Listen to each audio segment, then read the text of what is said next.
Why don't you introduce yourself as well as your website, checktheevidence.com, and talk about what it covers, and I guess you can explain what you witnessed in your life that woke you up and caused you to do this stuff. Everybody has their own life story in that regard, in regards to what woke them up. So to set this tone for the rest of this interview, I'll let you do just that. So you got the floor. Introduce yourself and your contact info and your sites. Thank you very much, Andrew. Yes, well, thank you for inviting me onto your podcast, your program. And yes, as you said, the website that I've developed over the years is checktheevidence.com, and I've just had to completely transfer it to another host. So that literally just finished, I think, yesterday. And that was rather a long task, but hey, that's not very interesting to talk about for most people. And so I set up that website back in about 2006. In fact, I think it might have even been late 2005. And really why I did that was because I'd become aware of quite a lot of information that, things weren't as we were being told.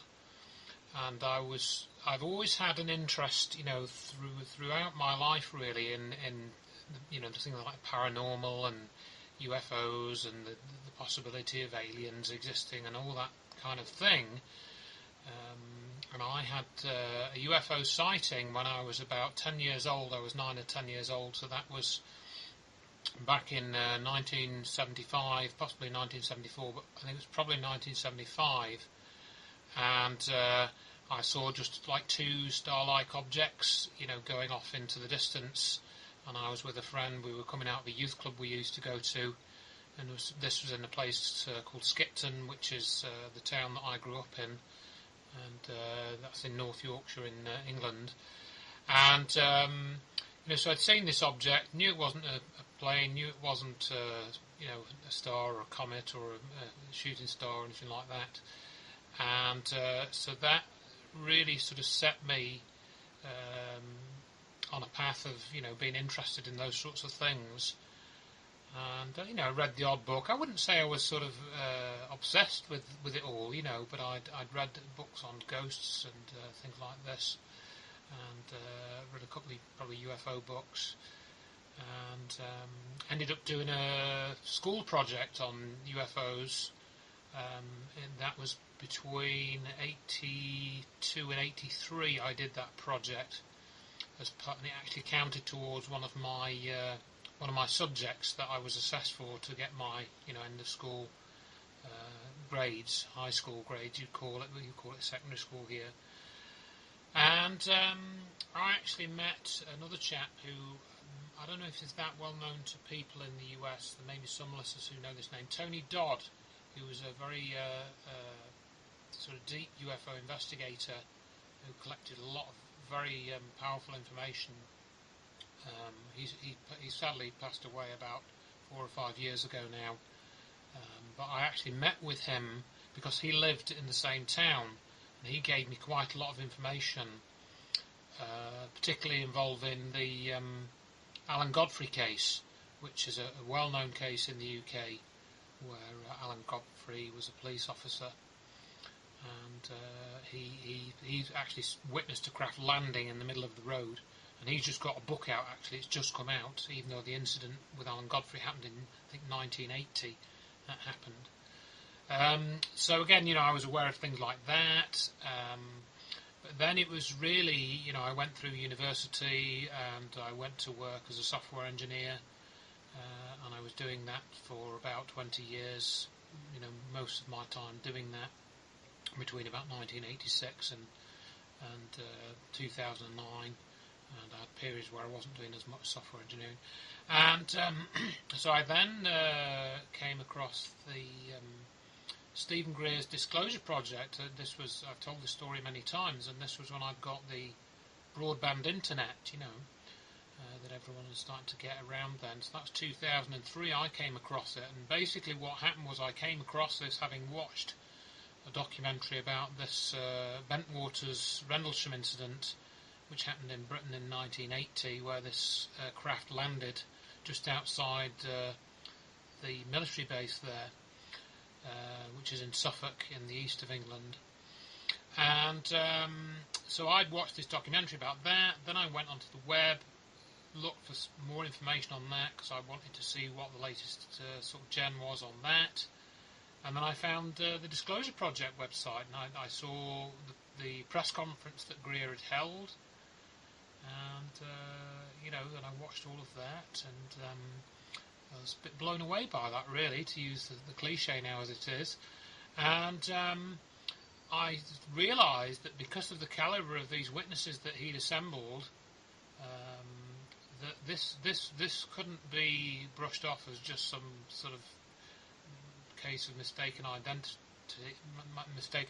or bad observation or anything like that. There was something very serious going on, and really this proved to me, I'd always suspected that there was a cover-up about the UFO issue, but the Disclosure Project essentially proved to me that was the case. And I then sort of took it upon myself to sort of try and promulgate this Disclosure Project information. And I got the DVD, and I got the electronic version of the book that Greer had produced, the Disclosure Briefing. I sort of read through all of that quite thoroughly, and I did a lot of ancillary study as well. And so that really sort of took me to 2004, really, around about then. And I started to find out a lot more about 9/11 and free energy, which I'd found a bit about out before that as well. And that was the start of it, really, and that was nearly 14 years ago now, nearly 15 years actually. Awesome. Hang on, you hearing me fine? I can hear you fine, yeah. If you need to break or anything, just let me know.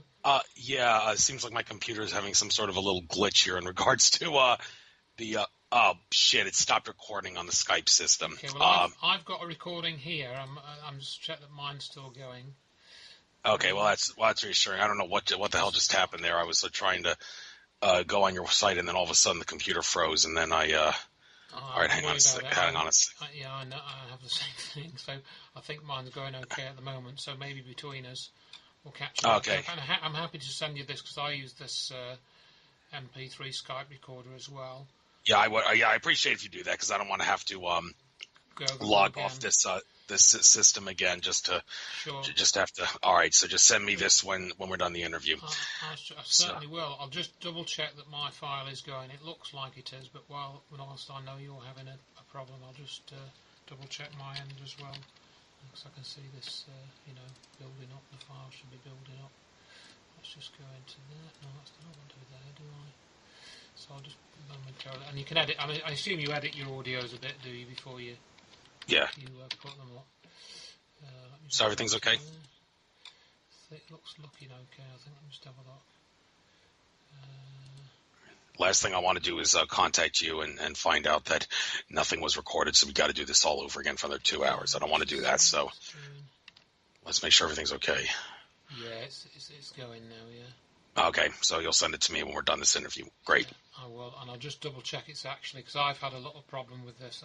I can see the file is increasing in size, but I just want to double check another problem that sometimes occurs with this. No, that's looking okay, I think. Yeah, so it looks like we're ticking away there. Right, so yeah, we can continue and I can send you this. Do you want to restart your recorder as well, or do you want to have a break and... No, I think let's just use yours from now on, and I'll try to figure out what's wrong after this interview's over. So as long as yours is going, we'll be okay. So I guess we'll start going over every little thing here on your site, using your site as a guide here. So first of all, I guess we'll start off with the basic stuff and then get the really far out stuff. Okay, 9/11, finding the truth. That we could go on and on with this, but one of the biggest problems that I've noticed with 9/11 truth movement in general seems to be, if this can be called a problem, the inability for the truth movement to agree on whether or not it is in their best interest to find out exactly what happened on 9/11, or whether that is unimportant and just try to expose the official story for the fraud that it is. Now, this seems to be especially the case when you're talking about what exactly took down the towers, as well as the nature of the planes. I interviewed John Lear and Jim Fetzer, And they provided overwhelming, incontrovertible evidence in my talks with them that the scientific method proves beyond a shadow of a doubt that some sort of technology that can produce holograms created the planes, and the planes that we saw hit the Twin Towers were not real planes. They were, in fact, holograms of planes, and it's actually a piece of cake to prove that. What's not a piece of cake, though, is finding out exactly which type of technology was used, because it seems the government has at least one type of technology, or at least two type of technologies, I should say, that they could use to pull that off and fool people with holograms of planes crashing into buildings, be it airborne projectors or UFOs that can mask a hologram of what appears to be a plane around them, among other things. And also, when you're talking about what dustified the towers, there's the whole direct energy weapon thing, whether or not it was mini nuclear bombs planted within the building, or whether it was a direct energy death ray on a space-based platform in Earth's orbit. I've even watched. Well, I think go ahead. There's quite a lot there to sort of unpick, really, because that all those sort of topics that you've listed there, I've studied all of those, and in fact, just sort of following on from the intro, really, that was what I started getting into in 2005, really, and I was heavily getting into it, and I got involved with some of those people, and I've corresponded with John Lear a few times. I never met him, but we corresponded. And that was partly because John Lear got involved with a court case, which I was also involved with, which not a lot of people know about, because the 9/11 Truth Movement, as was, covered it up. And also that includes people like Jim Fetzer, who essentially, well, he didn't quite cover it up, but Jim Fetzer is not who he appears to be, and I've written at great length about him in the book that you mentioned, 9/11 Finding the Truth, which is free to download from my website, and there are audiobook versions on YouTube as well and various other places, thanks to a lady called Cindy Laverty, who took it upon herself to read out all of the text that I'd written, all 300 pages of it.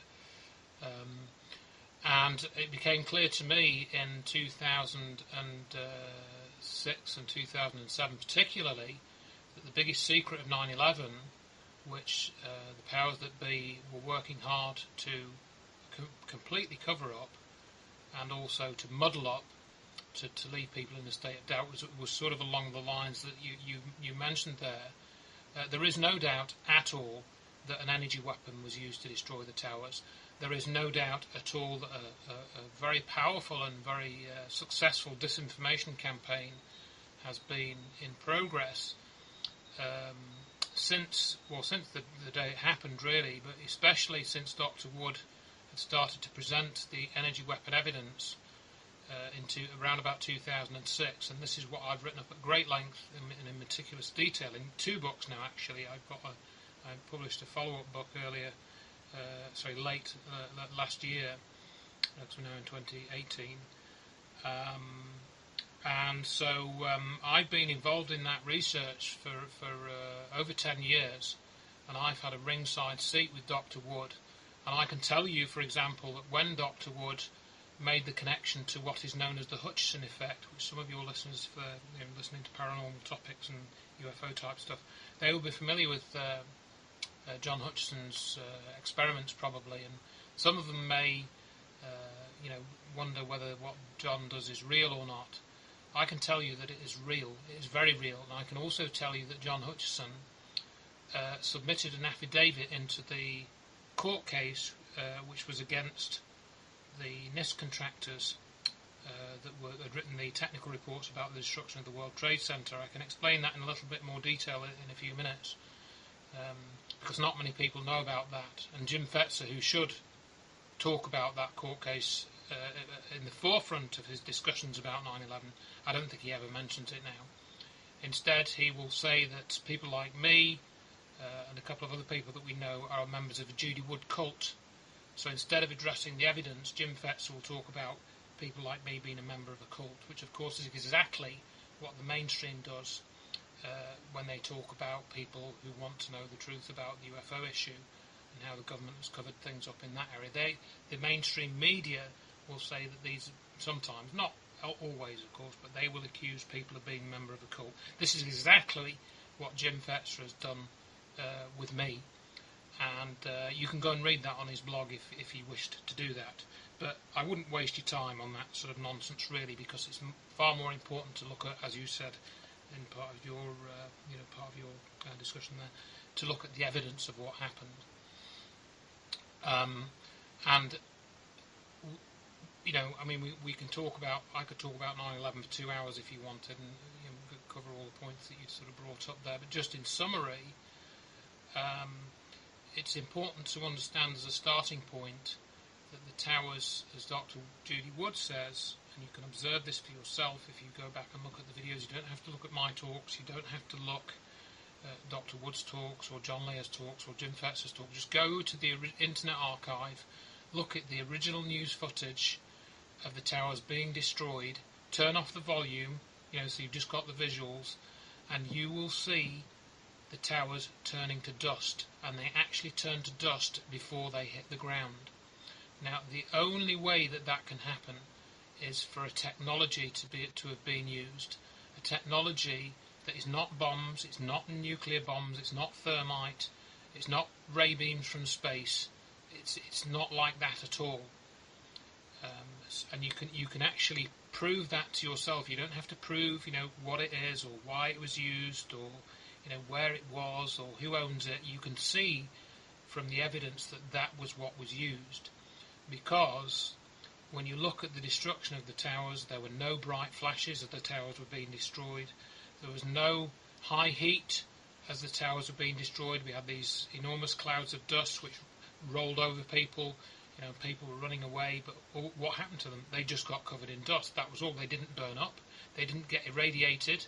Of course, a number of them died after the events because of the toxic dust that they inhaled, which had a pH of 14.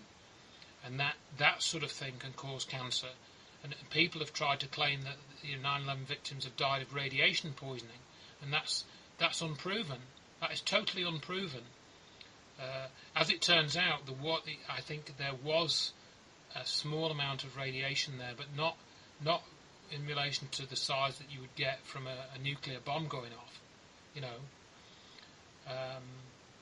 So that it is important for people to establish that, so that you can basically understand that people like Jim Fetzer are ops. They are ops. They are out to deliberately mislead people.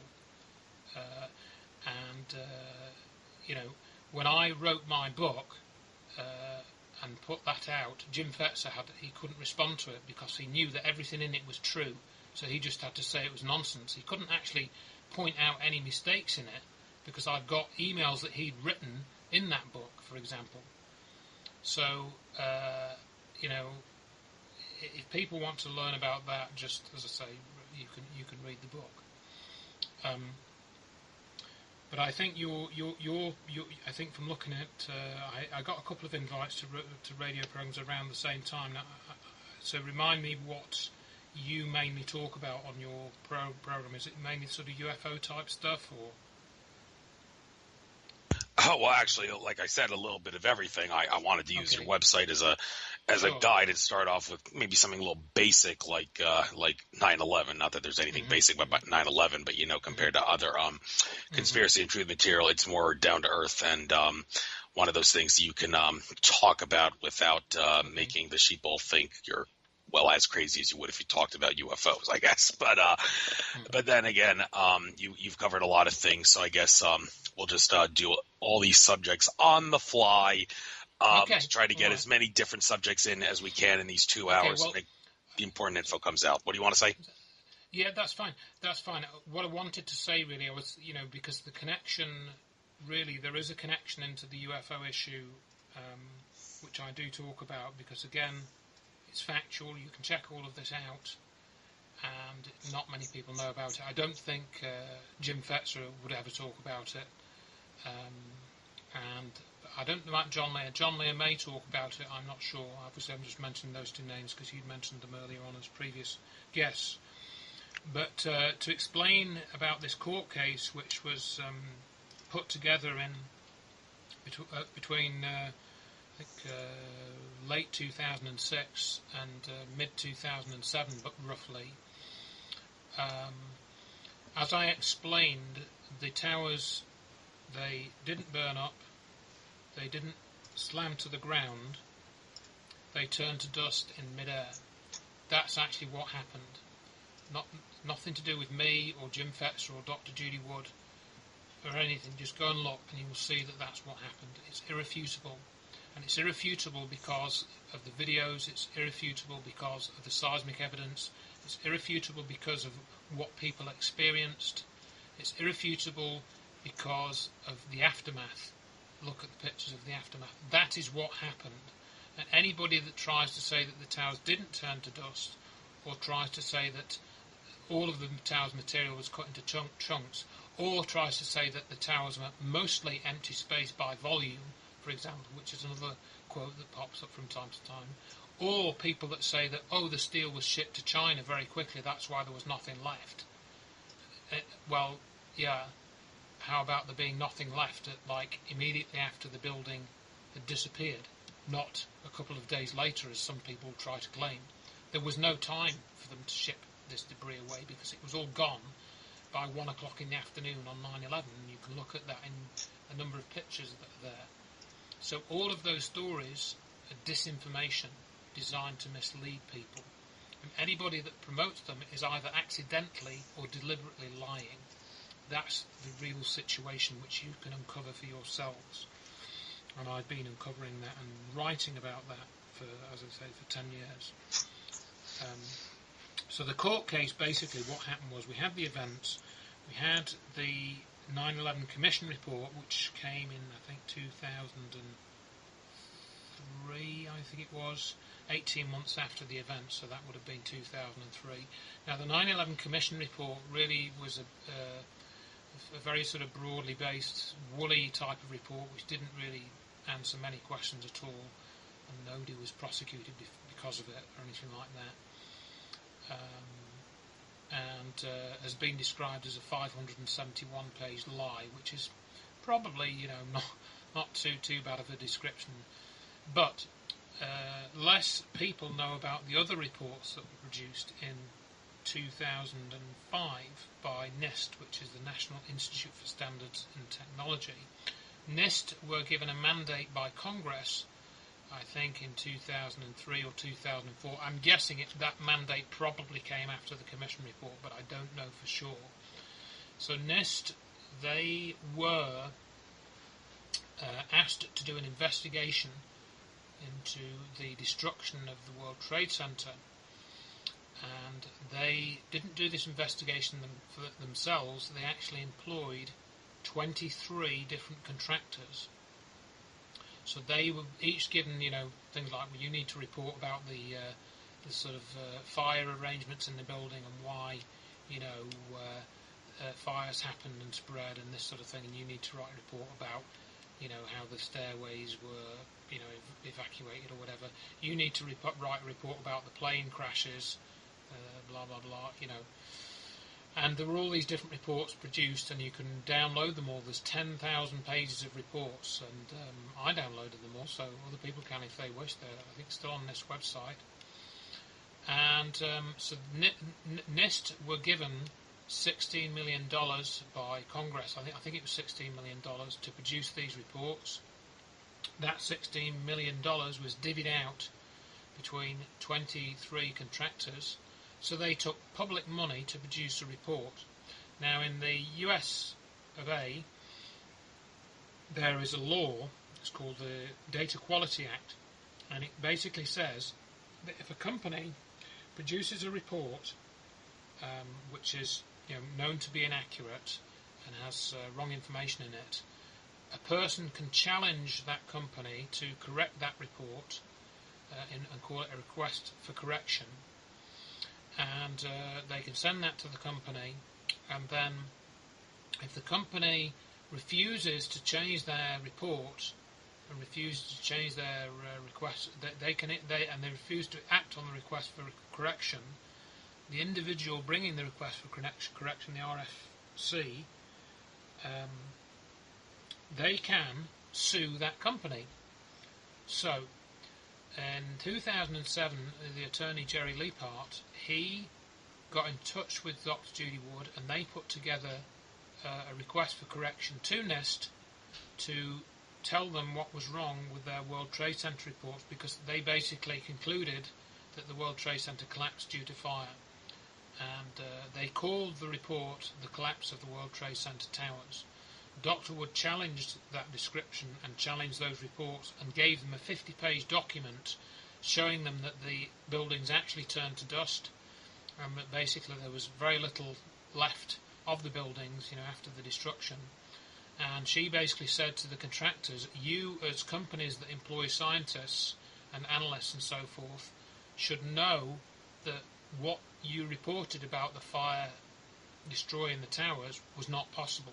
It couldn't possibly have been what the destructive mechanism was. Fire wouldn't do it. And she, as I say, put this into a 50-page document. I've still got a copy of that document on my website, although it's rather superseded now by other information that we've got since. So basically that's a sort of rather long-winded explanation in that Dr. Wood sued these contractors for scientific fraud because they took money, they produced a fraudulent report, and that went out into the public domain. And no one in the 9/11 Truth Movement, or next to nobody, would talk about this court case. I actually asked somebody when this court case was going on in 2007 and 2008 to bring it up in their talks about 9/11.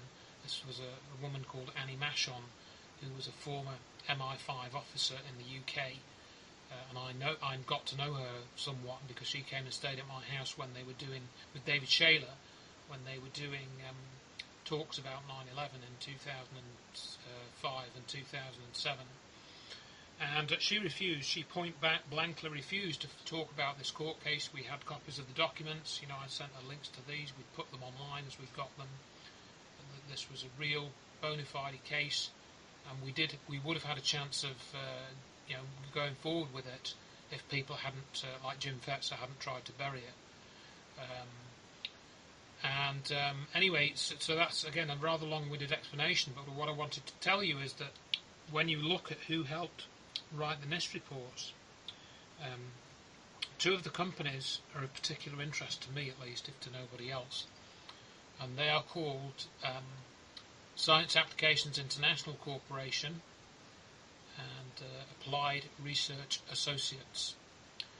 And are those names familiar to you at all? I can't say that they are, but I'm glad you got this info out, because I don't know if a lot of people are aware of this. Some might say this is kind of unimportant, but I beg to differ. I mean, how can anything be unimportant if it's new info? Someone can make something out of it. Well, it is very, very important, because Science Applications International Corporation, I think, are one of the biggest, if not the biggest, US defence contractor. And where I was going before when I was asking, what sort of topics you normally cover, is that, yes, who mentions Science Applications International Corporation, I had heard of them back in 2003. That was when I heard of them, or was it 2004? So guess whose material I heard about Science Applications International Corporation in? That's right, it was Stephen Greer's material.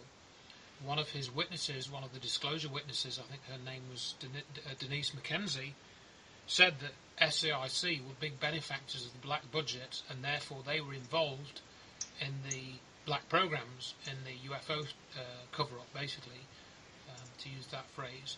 And that's how I first heard of them.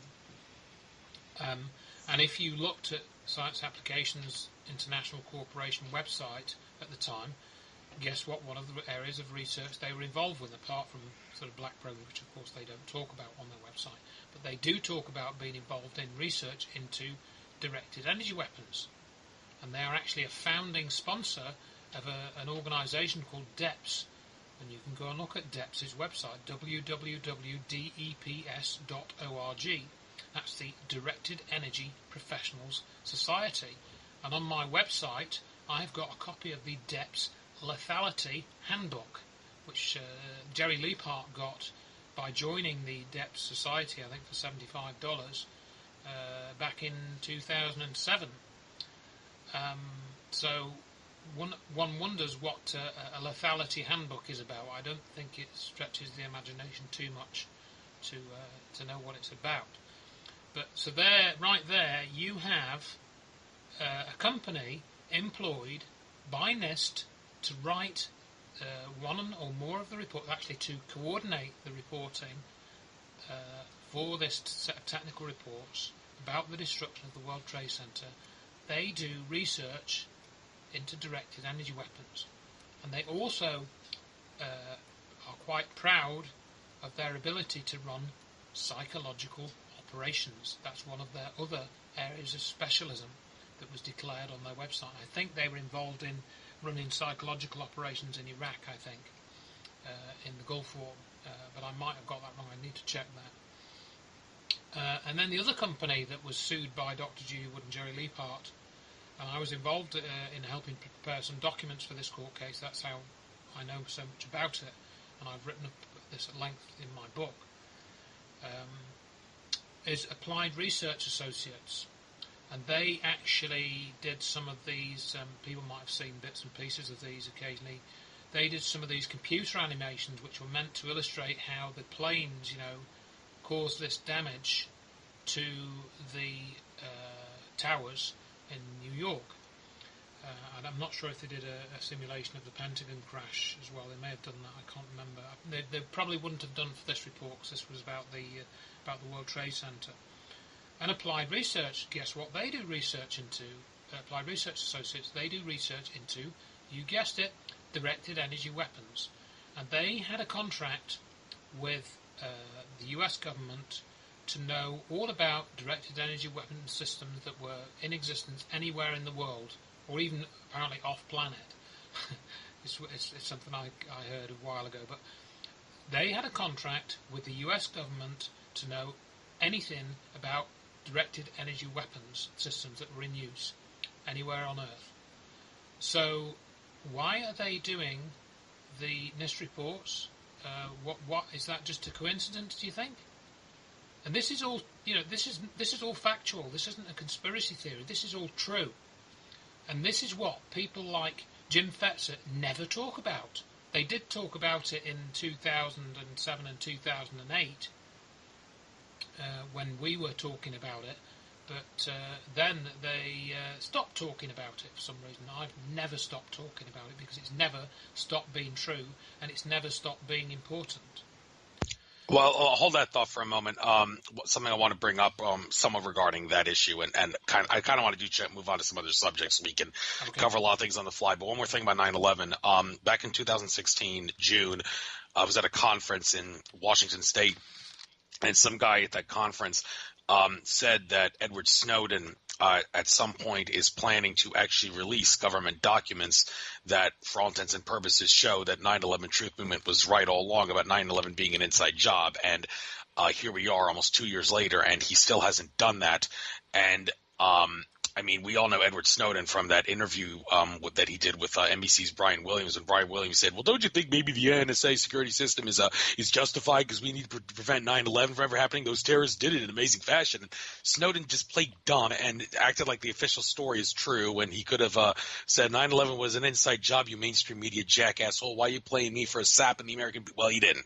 And that goes double for Julian Assange, who continues to act like the official story. Yeah, it's ridiculous, I think. And Stuart Swerdlow, when I had him on my show, love him, hate him, but he said that those whistleblowers, the reason they play dumb like that is because they think they will lose credibility if they start acting like 9/11 is an inside job, and I really don't know where that idea comes from. But, I mean, if that is the case, then where did this guy get the idea that Snowden is planning to release documents that show that 9/11 truly was an inside job? Well, that hasn't happened yet, so I'm kind of skeptical. So anything regarding the future of disclosure that you can comment on regarding 9/11?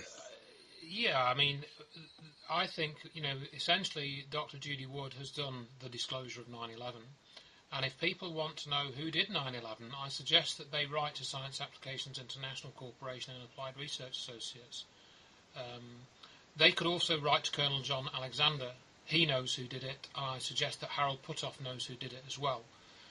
And people of that ilk. They all know who did 9/11, and they know exactly what technology it involved.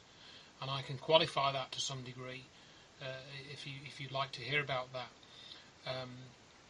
But going back to Edward Snowden and Julian Assange, Richard D. Hall and Richard D. Hall is a fellow researcher who's done a fantastic amount of research on various topics, again, ran back for about the last 10 years. He has a website called richplanet.net, and he wanted to do a program, because he makes sort of TV programs. He puts them on YouTube now. He used to be on the TV here on a sort of backwater TV channel, and he did a program on Julian Assange, and we sort of broke down this idea of Assange, being a kind of hostage in the Ecuadorian embassy in London. We analysed all that, or rather Richard did, and I did a little bit of analysis. Richard did most of the work. So you can watch that program. It's on Richard's website, and find out a bit more about Julian Assange and his background and how he was connected to, or has possibly a strong connection to this child, I forget the name of this cult that was running in Australia that his mother was a member of, things like that. And also Edward Snowden. Well, I don't really know as much about Edward Snowden as I do about Julian Assange. But I don't know whether he's been used, but how come when he gets to Russia or wherever he was holed up, he has a fan club there? It makes no sense. These people have either been protected or they're being put out there by either the CIA or the NSA. And the other thing which I learned from a friend of mine called David Raymond Amos is that Julian Assange and George Soros have the same solicitor, have the same lawyer in the same building in New York. So that's rather amusing, isn't it? So people can go and check that out. So most of those people appear to be kind of set up to mislead, I think. Okay, there's a lot more to go on that we could talk about, but I want to one thing I want to throw out there that people need to be aware of, and I think I probably should tell you this. There are times where deliberate disinformation is put out about someone to paint them in a bad light in order to conceal the fact that they deserve a lot more credibility than we're led to believe.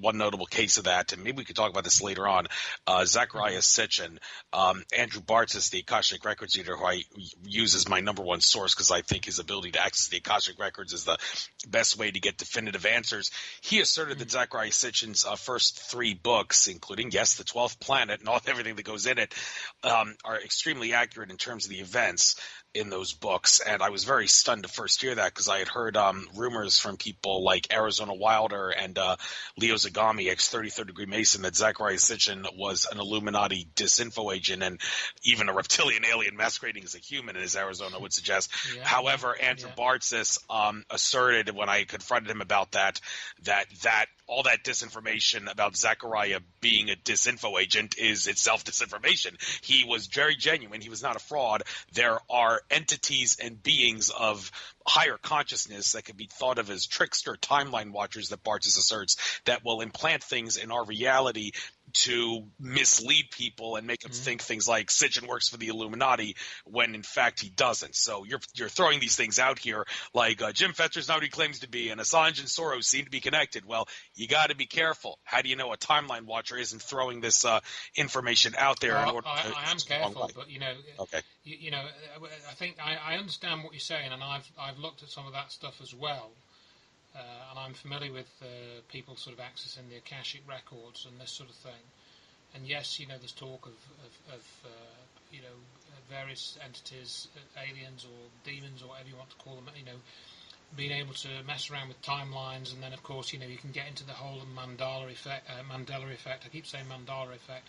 This Mandela effect, you can get into all of that and stuff. But a lot of that is, to me, is just speculative. You can't really prove it one way or the other.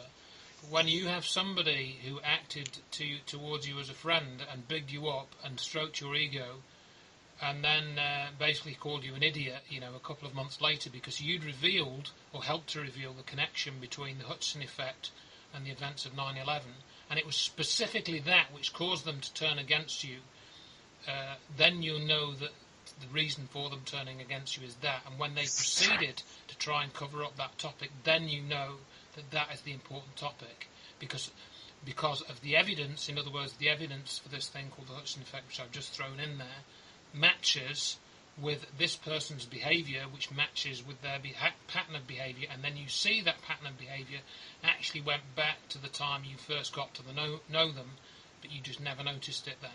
So that's how I operate. I don't know how to access the Akashic records. I've heard about that, and I'm interested in that sort of thing, but that's not how I do my research. And sort of bringing in the Sitchin thing again, that's very, very interesting. I haven't read all of Sitchin's books. I've read one of them, and I do think that some of what he said, makes a lot of sense. But I certainly don't agree with all of the details. And in fact, on that particular topic, I've just published a new book which is free. It's called Secrets in the Solar System. And I talk a little bit about, I've got a chapter on the whole Planet X thing, because I got a bit fed up about that. And so people that read my book will find a mixture of things in there. And I basically said, well, if Planet X, is out there, it's a very long way out. It's not in the orbit Sitchin said it was. It may have been in that orbit at one time, but it's certainly not there now. So if you want to go and read that, you can see why I say that. And this is about trying to match up sets of observations and sets of information to see how well they stack up and what amount of consistency you can get from cross-referencing these things. And that's what I've tried to do in all the stuff. I've this latest book, I think it's my fifth book now, actually, or my fourth book. I've written a book on C programming as well, so that's my fifth book. People won't be interested in C programming, so not much point in me mentioning that. I take your point. Yeah, but since you're talking about the Planet X thing, we might as well discuss a little bit about that to mostly try to clear up the confusion behind this whole thing. There was a lot of talk in 2017 about how there appears to be some big object moving through our solar system, and people were saying, oh, it's a brown dwarf that's in a 3,600-year elliptical orbit, and they were using the name Nibiru to refer to it. Now, that caused a lot of confusion, because when I use the name Nibiru, I use that only to refer to the planet that Zachariah Sitchin talks about in his book, the 12th planet where the Anunnaki come from. But people use that term in so many different ways. It's caused a lot of confusion. And when I had Magenta Pixie on my show, we talked about this and how our consciousness here on Earth can cause a planet or a brown dwarf or whatever to come in our system and appear in the sky. And she actually said that we are not on a timeline anymore. And she said this is probably going to piss off a lot of people, because a lot of people like Rex Bear of Leak Project seem to really enjoy making a big stink out of Planet X and all. But she said we are not on a timeline anymore where we're going to see any sort of a body that's in a 3,600-year elliptical orbit coming to us and then leaving us. That timeline doesn't exist anymore. And well, I can certainly go along with that, considering that Mark Kimmel, ET contactee, at a conference I was at back in 2016 that he was at, he said that his contacts told him that the Anunnaki's home planet of Nibiru has self-destructed. So I guess it kind of makes sense. This is exactly the problem, that when you get into those areas, and I've listened to quite a lot of that material as well, and there are bits and pieces which I've got from there which have been quite useful, but a lot of it is very conflicting information. And as I think you more or less said there, one person who has one source will come out with one set of so-called facts, and then another person will come out with a set of so-called facts which directly contradict that. Now, certainly with the Planet X thing, you can go quite a long way with observation with your own eyes and observation with equipment, and look at what observations have been made and try to make verifications. And that's what I do in the chapter in this book, because a lot of people now, there's another thing that is being done. You may have sort of run into this yourself quite a lot now, and it's an enormous problem at the moment. in that people will say, for example, oh yeah, they hoaxed the moon landing, and yeah, I know they hoaxed the moon landing. I became convinced that they'd hoaxed it in 2005, actually. And so now what's happened in the last sort of 3 years or so is that people say, oh, well, NASA doesn't tell the truth about anything, because they hoaxed the moon landing. So everything that NASA tells you is a lie. Therefore, the Earth is flat, and that's what's going on right now. And in fact, I had somebody going on about this on my Facebook profile just tonight, actually, a couple of hours before we started doing this recording. And this is becoming a huge problem, because what you're doing is you're getting people making assumptions and forgetting that they can do their own observations and measurements with their own brain and their own eyes, and they don't need NASA or anybody else to do these observations for them, or rely on them to be telling the truth or not telling the truth or whatever. For example, you can buy a telescope. You can spend as much as you want on the telescope. You could get a second-hand one, from a garage sale for $5 or whatever, and you could probably see the rings of Saturn for yourself with a very, very cheap basic telescope. In fact, I even came across a YouTube video recently where this Nikon P900 camera, which you can now get, I mean, it's not cheap, but it's one of these sort of compact bridge cameras that has a 93 times zoom, I think it is, something like this. And it's a fairly new camera. I think it's only came out about a year ago. And you can actually put this on a tripod, look at the night sky, zoom in, and you can see the rings on Saturn on it. It's not particularly clear, but you can definitely see that Saturn has got rings with this camera. And you can film it yourself. You don't need NASA or anybody else or any YouTubers. And you can film it yourself. You can verify it. And you can watch transits. And this other guy who used this camera, I saw this the other day, he recorded a transit of the International Space Station going across the moon. He filmed it with his Nikon P900 camera, So it's there, folks, anybody that's got any doubts. So what you do is you go and do your own observations. Now, going to the Planet X thing, I became aware a good few years ago, because I've been, this is partly why I wrote this book, because I've been talking about this for about 7 or 8 years. I've always been interested in astronomy. I got an astronomy book, when I was about 10 years old. I knew all the planets. I knew how far away they were from the sun. I could name them in order. I knew some of the moons.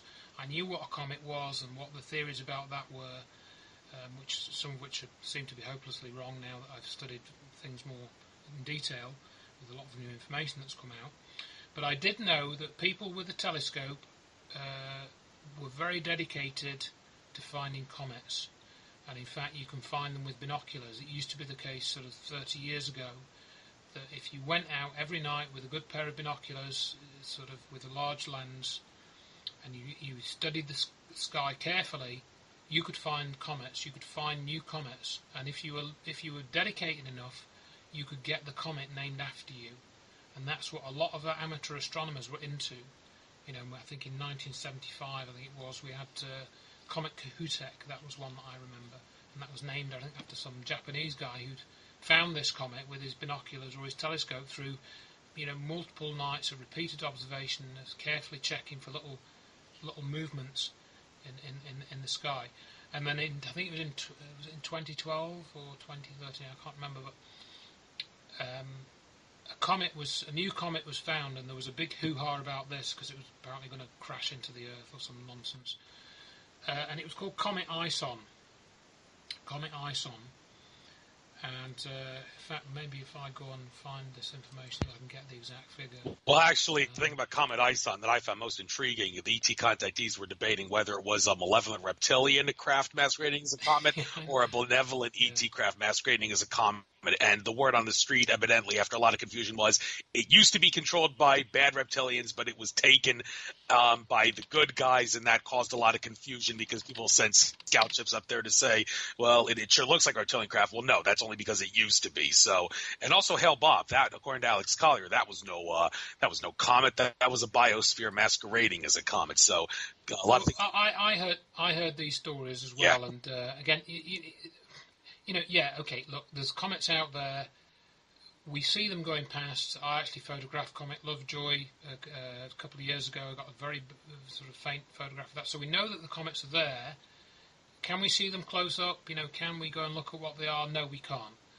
So I would suggest that there probably are lumps of rock mainly, but there might, Alex Collier might be right. There might be a biosphere. But a lot of this information you can't really verify. You've just got to take it and say, yeah, okay, it's interesting, it's an interesting idea, but how much of it can we actually verify by observation? And the answer is not a lot. But the point I wanted to make before going into the sort of more nebulous areas is that if you read the Sitchin material, for example, and other comparable material, the Nibiru planet, and I know there's, you mentioned that you have one. You use Nibiru to describe one particular thing. That doesn't really matter. What I'm talking about is planets and knowing how physically big they are, right, and what their diameter is. Now, in the Sitchin books, Nibiru is described as roughly Jupiter or Saturn sized, right? And Jupiter has a diameter, I think. I put this in my new book, which, as I say, is free to download. Has a diameter of 88,000 miles. And it's roughly 400 million miles away, right? And you can see Jupiter with the naked eye. It's a naked eye objective. You can see it if you get a sort of cheap telescope on it. You'll see it just as a sort of disk. You can just about see that it's a disk, and that's because it's about 88,000 miles in diameter, and it's about 400 million miles away. So let's go back to Comet Ison, which was discovered on the 24th of September 2012. Closest approach to the Sun was the 26th of December 2013, and I checked all this information. And Comet Ison was discovered by Vitaly Nevsky and Artyom Novichenok. I think they were Eastern Europeans. Guess how far away it was from the Earth when they discovered it? I don't know. 2/3 of a light year. No, not as far as that. Yep. It's not. Jupiter is only 400 million miles. You see, people have no idea of the distances involved. 400 million miles. Oh wait, you're talking about Jupiter. Jupiter is 400 million miles. Okay, away, sorry. And that is approximately 4 astronomical units. An astronomical unit is a distance from the Earth to the Sun, which is roughly 100 million miles. So you've got Jupiter at about 4 astronomical units, so that's about 400 million miles. So Comet Ison was 590 million miles away from the Sun when it was discovered by these two guys. Guess how big the nucleus of Comet Ison was? Bearing in mind that Jupiter is 88,000 miles in diameter. 25 miles? 3 miles. Oh, okay.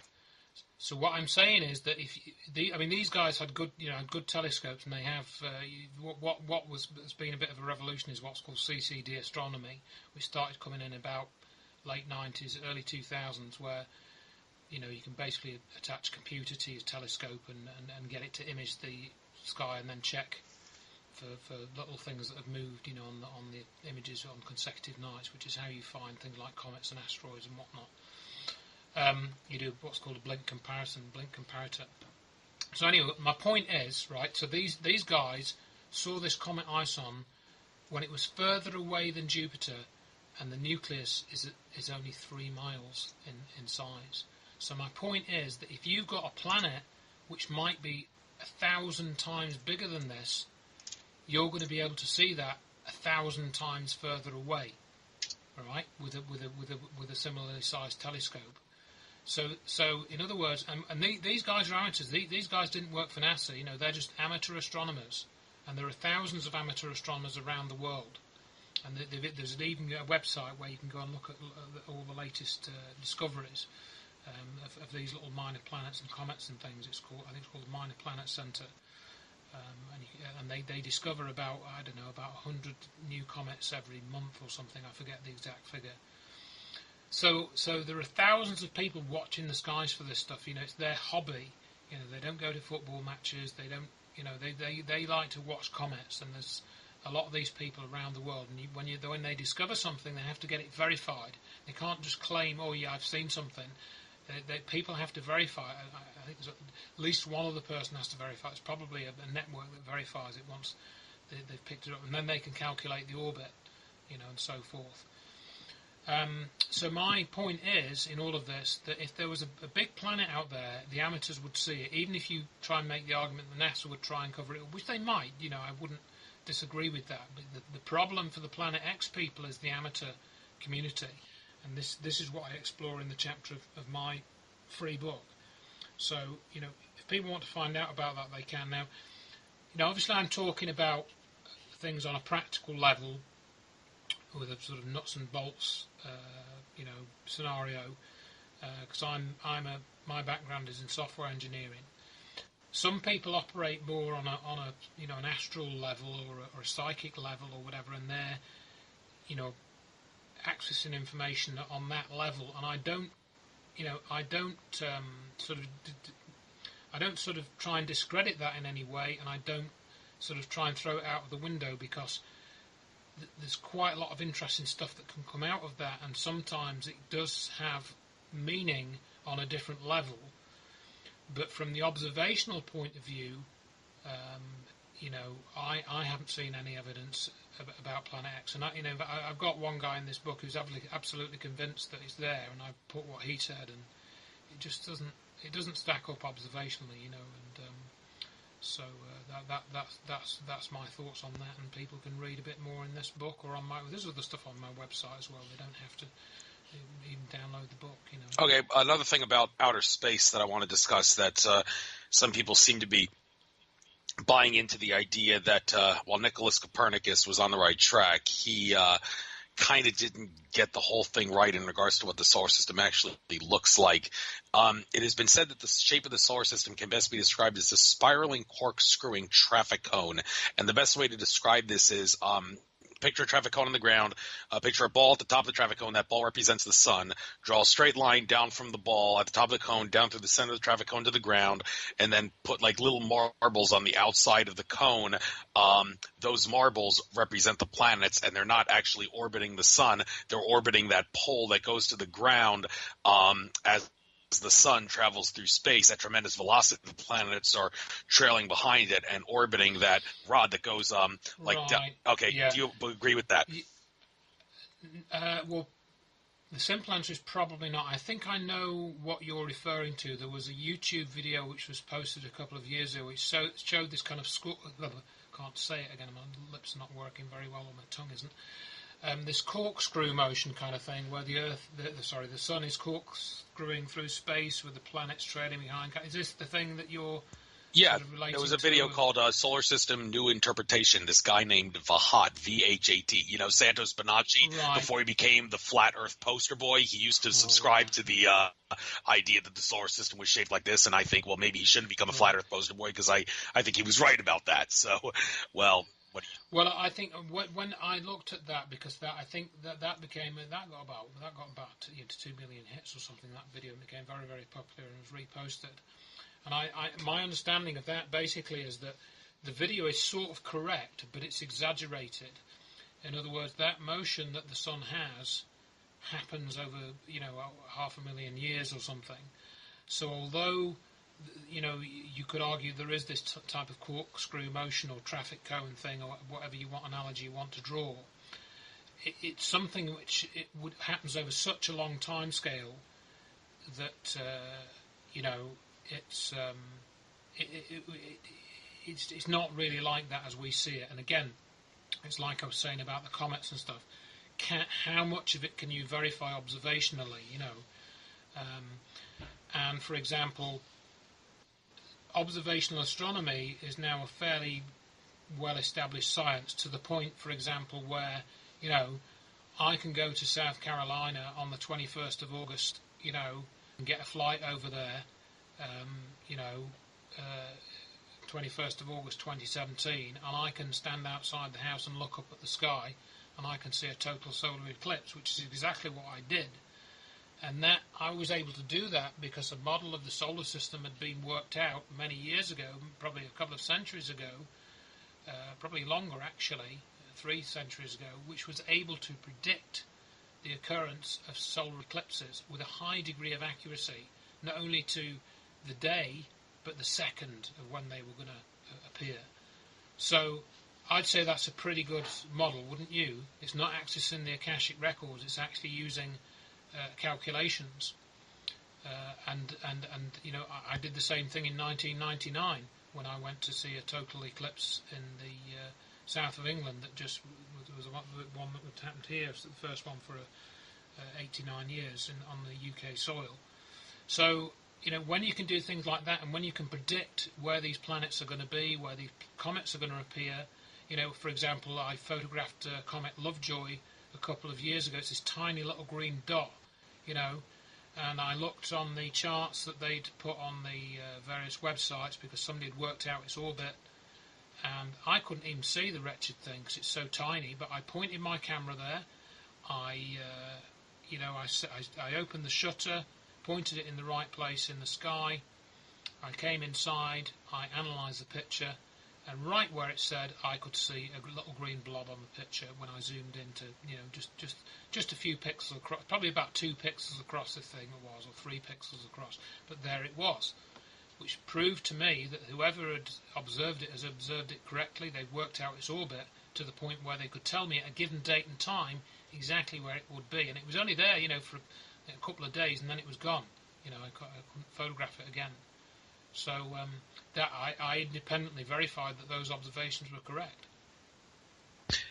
Well, it's always worthwhile to make measurements. I mean, measurements that you can show are much more valuable, some would assert, than someone who claims to access the Akashic records. I mean, there are ways to determine if the Akashic records reader is bullshitting you or not using, well, things like Shari Edwards' bioacoustic voice analysis to see if they're making things up. But I don't want to give people any crazy ideas to suggest that we use that to determine if people like you are telling the truth. But hey, good for you doing all the people can do that if they wish. You know, I'm here to be challenged on anything that I say, and I accept that that's the territory that I'm in.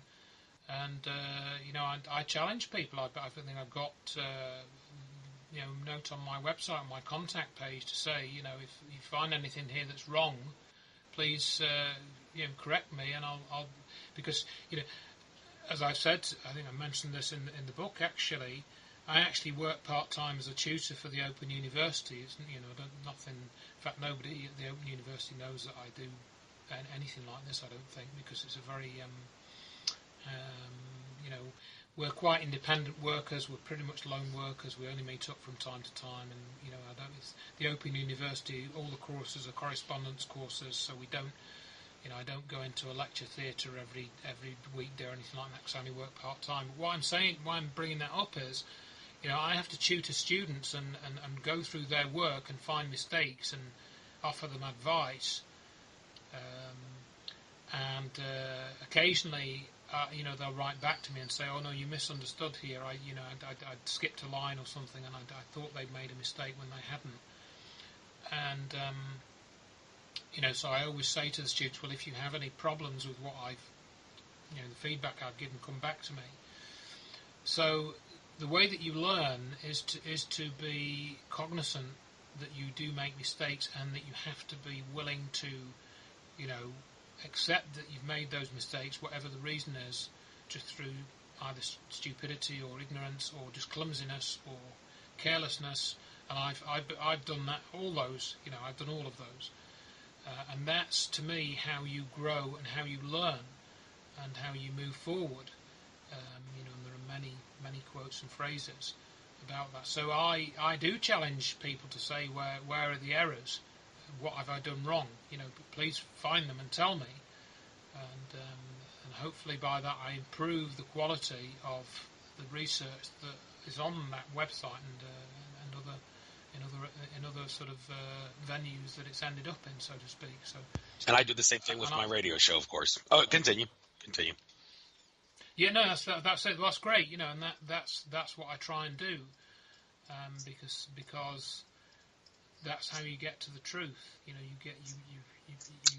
you correct any mistakes, and hopefully you get closer to the true picture of things, whatever that might be. Mm. Right. And coming to the truth about things, I guess we can move on to some other things. Let's talk about chemtrails and climate change for a moment. We don't really need to talk about what's in chemtrails because that's kind of preaching to the choir as far as people are concerned. But one thing about chemtrails that I think is people should try to experiment with, because I've tried this and I think it works. If you want to do something, what can I do about the chemtrails? I mean, they're spraying the sky. What am I supposed to do about it? Well, I'll tell you what you can do about it. Use your consciousness to counter it. Now, I've checked some sources that talk about how you can do this. The best way I think that you can do it, based on what I've seen and the way it works, is look at a plane that's spewing chemtrail up in the sky. Only focus on the part of the chemtrail coming out of the plane. Imagine, use your consciousness to imagine that nothing is coming out of the plane, and recite a mantra like dissipate chemtrail, be gone, dissipate chemtrail. And imagine as you say that your consciousness is causing the chemtrail to disappear. If you do that, and if you keep following the plane, you will see that the chemtrail will have essentially not be there from the moment you started watching it. And if you were to look back, like all the chemtrail that was before you started doing that little experiment mantra thing, you will see that basically all the chemtrail that used to be there has maybe not dissipate entirely because you didn't start before that was already sprayed there, but because you got rid of the rest of the chemtrail utilizing your own consciousness, then you kind of threw a monkey wrench into the chemtrail that had already been sprayed beforehand. And I've tried this a few times. There does seem to be something behind this. I mean, some people would counter that and say, well, how do you know for a fact that a lot of other people are not watching the chemtrail at the same time you are? I mean, well, you don't. But the point is you still have the ability to create your own reality. So if you want to let's say, while I'm doing this, I'm in a conscious timeline where no one else is watching the chemtrail. And so if you truly believe that, then you can, for all intents and purposes, manipulate the chemtrail under the presumption that nobody else is watching the chemtrail and having their collective consciousness.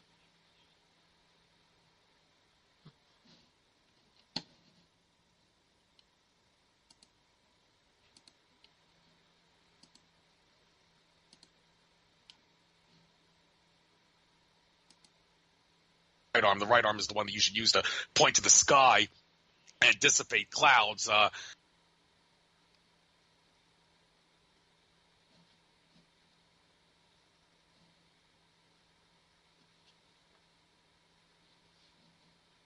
Okay, just 1 second.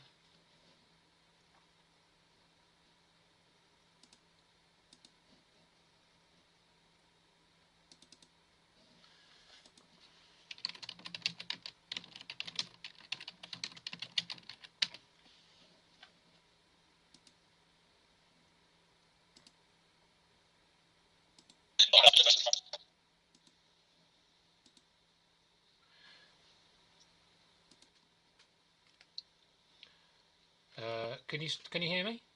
Yeah, you seem a little deeper. Okay. Yeah, just 1 second. I've just got to fiddle with my audio slightly because it's okay. All right. All right, now you sound a little better. Yeah. Let's just see if that'll come back on. 1 second.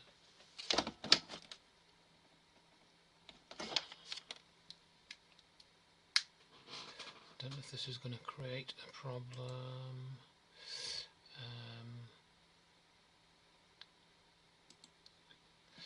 Okay, so okay, I think we'll be okay like this. Can you still hear me? Can you still hear me?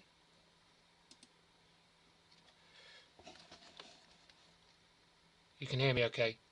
Yeah. All right. Sorry, it's just I've been filling my audio right. Okay, yeah, so you were talking about, right, so you probably need to edit that bit out, but there might be some breaks in it, but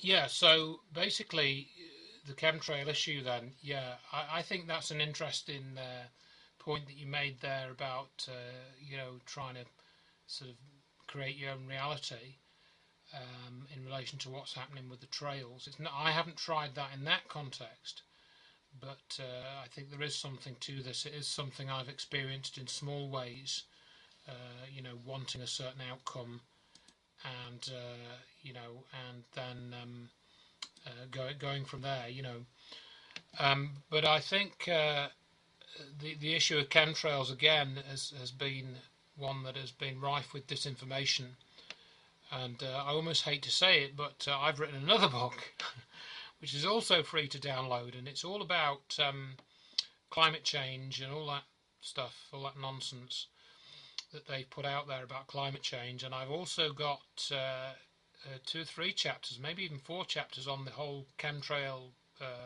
persistent jet trail issue, which I started to investigate in 2005, and I ended up doing quite a lot of research into that area as well, even to the point where I got invited to speak at a conference about chemtrails, which was held in the European Parliament.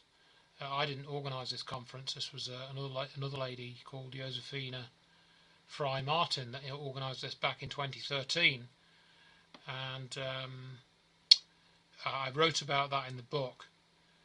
And I think there is definitely something going on with these trails, and the fact that they're appearing in sort of all kinds of places where they probably shouldn't be appearing. But having said that, I'm rather sceptical about the idea that all these trails contain toxic spray. That I become more sceptical about that as an explanation for the majority of the trails. And again, if people want to find out why I say that, I suggest they download and read my free book, but because that's got all the information in it, and it actually ties back to what happened on 9/11, which we didn't get into, but there's an important area which has been covered up in relation to that, to do with the climate and with weather. But going back to the trailing issue, one thing again, this is again through direct observation. Now, I've directly observed the trails coming over my house. I live in the middle of England. It's just outside a place called Derby. Derby's not very famous for anything particularly except for Rolls-Royce engines, which is they've got a big site here in Derby, or 2 or 3 sites actually in the Derby city, just near where I live. And Rolls-Royce engines, they make many of the aircraft engines that are flying above us on these planes, and one of the big ones was the RB211. I actually saw them. I went to see them when they were developing the RB211 back in the 80s, I think that was. And so anyway, I digress. So what's coming out of the back of these planes? Well, is it toxic spray? Well, I've been living in this house now, where I am now, for 20 years, or nearly 20 years. It'll be 20 years in October, and I've been watching the trails going over my house for 12 years on fairly regular occurrence, and I photographed grids, and lines, and all this stuff, and there's various pictures on my website. But I haven't seen any toxic effects on the ground, and none of the wildlife to me has been obviously affected after the trailing. I haven't been affected, none of my family's been affected. I know other people have said that they've been affected by them, and I've spoken to people that say they've been affected by them, but I haven't been affected by them.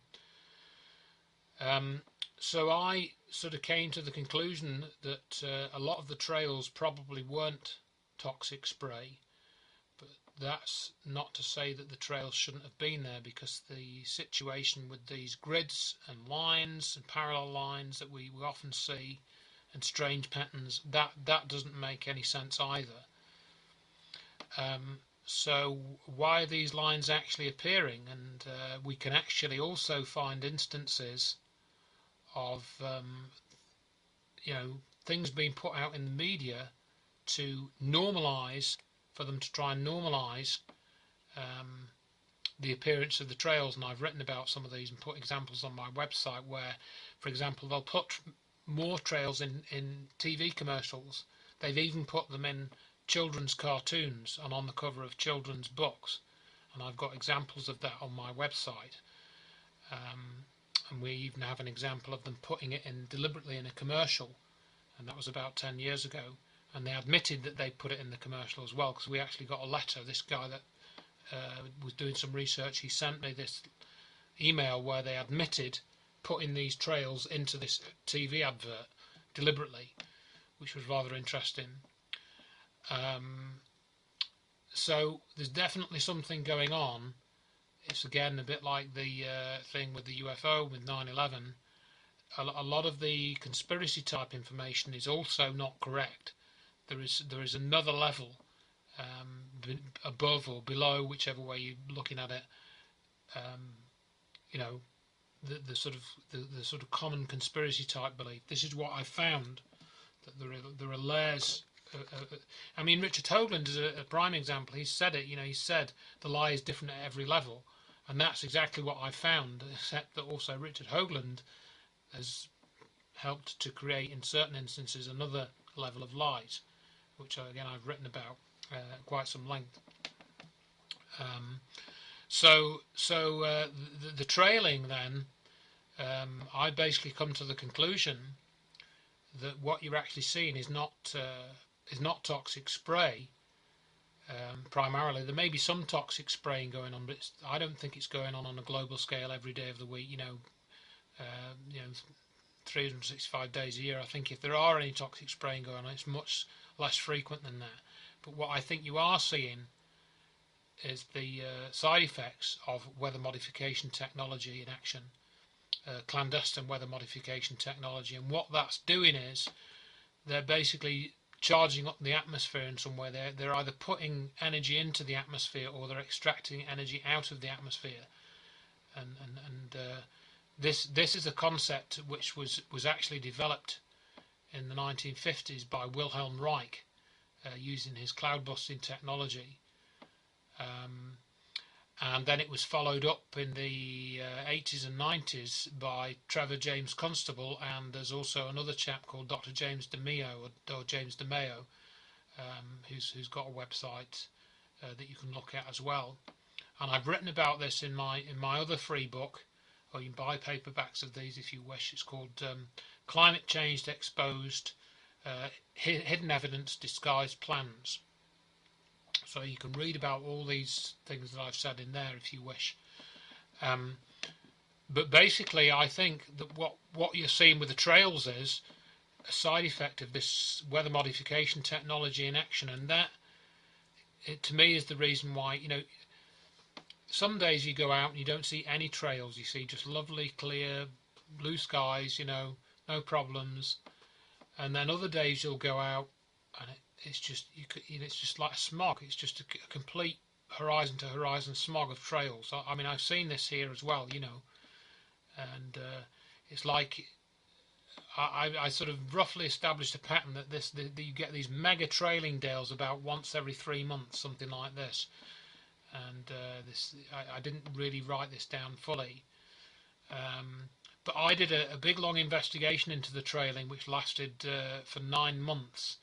And I actually developed a little system which I talked about in the book, based on these little Raspberry Pi computers, and I had six of them actually tracking planes and photographing the sky.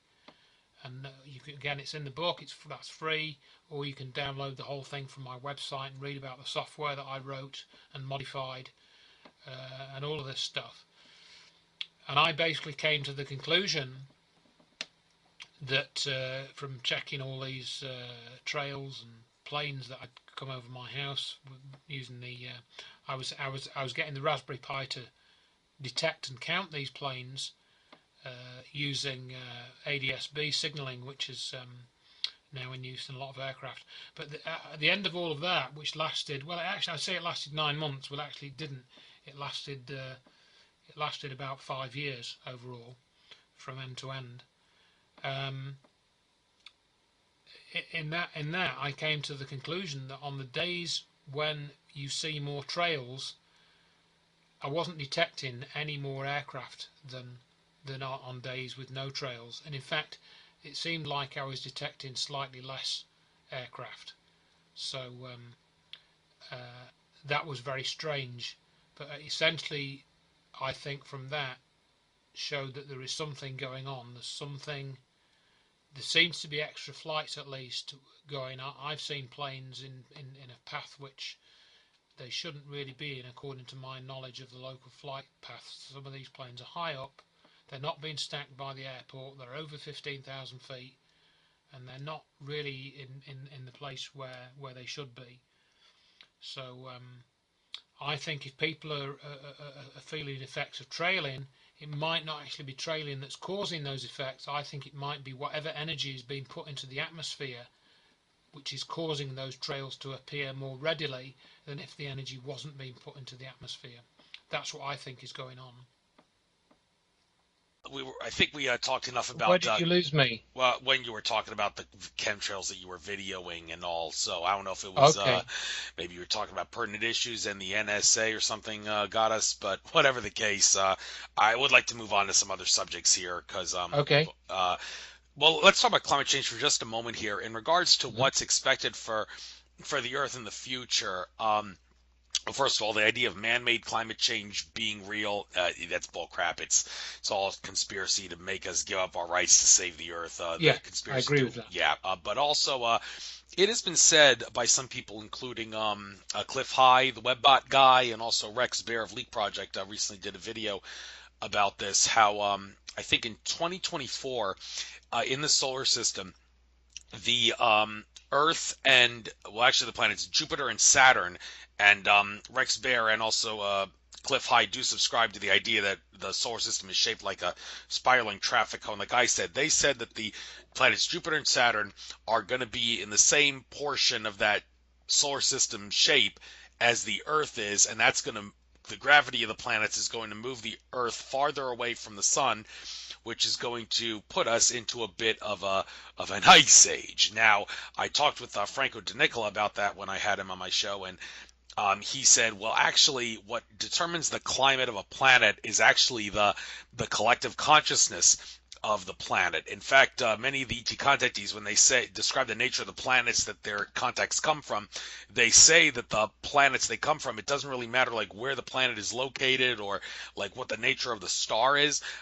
Like as long as the entities are of a higher consciousness, then the planet will essentially be like a subtropical paradise, sort of, where it doesn't get any hotter than 75 degrees and doesn't get any colder than 62 or 63 degrees at night. So it's pretty comfortable year round, and seasons for all intents and purposes don't exist. So the idea that planets need to be in a Goldilocks zone, and how hot or cold a planet is, and the climate of a planet is determined by its distance from the star, well, that's, well, apparently bullcrap. More people are waking up to the idea that it's our consciousness that determines the true nature of the climate on a planet and not the astronomical location. Do you have anything to say about this? Yeah, I think I do have something to say about it, and I've heard bits and pieces of that sort of those ideas as well. And I know that, for example, another of your guests, John Lear, has talked a little bit about that type of thing, although I don't think he's, described it in terms of the level of consciousness. And then, of course, other people have talked about the role of the moon. And I know that David Icke is one of those people, in that, he feels that the moon has some type of effect on our consciousness. And clearly, there is something to looking at a very simple version of that, there is something to that, because the moon cycles the Earth every 28 days, and the female menstrual cycle, the human female menstrual cycle, is pretty much 28 days too, and that's never really been properly explained. So has that effect got something to do with human consciousness, or an effect on human consciousness? And then there are other factors too, like that come into this, which you didn't mention, such as the electrical nature of the solar system, the electrical charge, and the idea that the sun is a centre of positive charge, and the rest of the solar system gets charged up by the sun. And this idea isn't really talked about in mainstream astronomy. Yeah, nuclear fusion power stars, that's bullshit. But there is a debate as to whether... That's one aspect of it, yes. That's one aspect of it. And like I said before, where where you were talking about the comets possibly being spaceships, and I said, well, you can't see the comets directly, so they might be spaceships, but it seems sort of slightly unlikely. And the same with the sun. Well, we can't tell that it's exactly as they claim. They've only done it by a model, and we can only see the outside of the sun and watch its behaviour. And I know for a fact, that what a lot of science does when they talk about things like the sun and the way that the Earth is formed is they just take the standard model, and then they get all this new instrumentation to make measurements, and they just bend the measurements to fit the existing model. They don't ever look at the measurements which tell them that the model that they've got is totally wrong and needs throwing out, and they need to build a new one. That very rarely happens in anything. It's the same with comets. It's the same with solar physics. So I think that there's definitely something there. As for this idea of the planets being influenced by consciousness, I think that's a very interesting idea, but difficult to prove, experimentally. Fair enough. Fair enough. And also, I think that this idea that you mentioned about the planets spiraling and the Earth going into an ice age. Well, if you take those two things together, then won't our consciousness more or less be the same? So any effects that are brought on by this movement in the orbits and all of that be counteracted by the fact that our consciousness is just going to stay the same, And what's the limit to that? If the sun was right, if the Earth was right out where Pluto was, would it still have the same atmosphere and so forth and be the same surface temperature? But then again, when we looked out to the sky, if we were out there, the sun would be a lot smaller. So would that change our consciousness? So I think what you're looking at is an interplay of things. I don't think you can isolate things. I think there is an interplay of things going on, definitely involving our consciousness, but involving these other things, too, such as there are certain laws which are generally true most of the time, certain laws of physics, but maybe not true and not well understood all of the time. And I've certainly written in my book, my latest book about 9/11, that the people that did 9/11, they understand much more about what governs the structure of our reality than we do. We can talk about and speculate, but they're actually able to engineer aspects of this, because that's what was involved in the destruction of the towers. And also, it appears that engineering of the weather was involved on 9/11, which is another subject which people don't talk about, and that's partly why I wrote this other book on the climate thing, and that ties into what I was saying at the start. There were weather effects on 9/11, and that can only be explained by the use of an energy weapon of some kind. Yeah, Jenny talked about a hurricane that was supposed to hit New York, and some sort of technology was used to prevent the hurricane from hitting New York to make it possible for 9/11 to happen. You're partly right there. She didn't say that the hurricane was prevented from hitting New York because of 9/11. No, not at all. What she said was that the hurricane was there, and she discovered that its movements were coincident with the events of 9/11. In other words, just before the events unfolded, the hurricane was right off the coast of New York City, and the outer bands of the hurricane, Hurricane Erin, were on Cape Cod. And then the next day, September the 12th, it made a 130-degree turn and headed off out towards Newfoundland. And that's a fact, that's not speculation. That was an accidental discovery that she made in February 2008. And I've been talking about that ever since she discovered that. And anyone can go and check that. And then we've had people on radio programs actually trying to deny that is true, even though it's in all the hurricane data archives. And you can check it within 2 minutes, if you go onto the NOAA website and things like that. And people observed this. And there's satellite pictures of it, and this is what we're up against, Right. One more thing I want to point out about 9/11.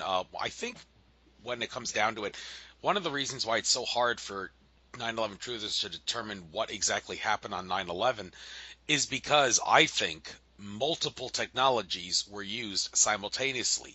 I mean, you got nanothermite, direct energy weapon, mini nukes, No, nuclear bombs no. under the ground. Well, this is all addressed in Dr. Judy Wood's book. We call it the kitchen sink approach, and we've talked about that on other interviews that we've done over the years. There's no evidence for these things, there's no evidence that nuclear devices was used. There's no evidence of thermite. Then They claim that there is. There is an article. They claim that there is. There's the a people Veterans that Today. claim this are liars. Pardon? Really? Okay, because Veterans Today has an article saying mystery solved, the World Trade Center was nuked on 9/11, and I know, yeah. Well, this is Jim Fetzer that's trying to promote this, even though he knows it's untrue, and he knows it's untrue because this was explained to him by a scientist back in 2008, and they've written articles about that. There were no nuclear devices of any. There were certainly no conventional nuclear devices in the towers. It just doesn't add up. You see, what they've done is they've used that as disinformation to cover up the connection to what's called low-energy nuclear reactions. And we've established that now. We established that back in 2007. And the guy that was promoting the thermite theory, Stephen E. Jones, guess what he was associated with in the 1980s? It's like the thing I was telling you about with SAIC. Stephen E. Jones was associated with low-energy nuclear reactions in the 1980s. He was doing research into that as a physicist, and he worked at Brigham Young University, and he never spoke about that. We found that out after he'd been speaking about 9/11 and thermite for about 6 months to a year. And it was Stephen E. Jones that invited me into the Scholars for 9/11 Truth group. This is what I wrote up at length in my first book. So how is it the case that we have somebody who's involved in research into energy, anomalous energy phenomena in the 1980s, coming out and being a 9/11 truther in 2005, and then describing Dr. Judy Wood's research as space beams when she's never used that term, and making up this stuff up and saying that she'd attacked him, which is also untrue, I've written a lot about Stephen E. Jones and what he did, and these are people that are making stuff up. They're claiming to be telling the truth about 9/11, but they're making other stuff up, and we can prove that they're making stuff up. That's what I've been working to show for the last 10 years, and I'm not doing it to be nasty to people. That's not what I'm like. I'm doing it to show people where the mistakes are and where they're being misled. That's my objective. It's not to be nasty to anybody. It's not what I do. You won't find any swear words on my site. You won't find any sort of nasty comments. Just that these people are actually protecting criminals, which is what they're doing. And all this talk of all these other technologies being involved, well, there's no evidence for them. And people seem far more willing to speculate than actually look at what happened, take the evidence and go from there. That's what I found, and that's what's been so difficult and so galling over the last, say, 10, 11, 12 years. Well, I could give you a lot of credit for trying to uncover the truth to it, and anyone who says that you doing this is going to discredit the movement, hey, if the powers that be want to try to discredit us by pointing out that we can't agree on things, that's okay. They're just going to discredit themselves and expose themselves by us giving them ammunition to fight us with, I think. This is the problem, and I was having a conversation the other day with somebody on this exact issue. In other words, I'm quite happy to say that I know, for example, that Richard Gage, who runs the Architects and Engineers Group, he's a liar. I can prove that he's a liar. And I'm quite comfortable saying that because I have the proof that he's lied, and it's on my website. Now, when I say that, it's not, to try and be clever or to try and be nasty. It's just to try and tell the truth. And as you say, that brings you into conflict with all those people who've invested in Richard Gage over the years and his Architects and Engineers Group. So that creates conflict, which then, that when outsiders come into this and see this conflict going on and hear what I say, and think, oh, well, that guy's, arrogant or whatever, and he's trying to be nasty to Richard Gage, that puts them off finding out what the actual truth is. But that's the difficulty that you face. When you found the truth of something and you know that somebody else is lying about it, you have to work against that if you're still trying to work for the truth.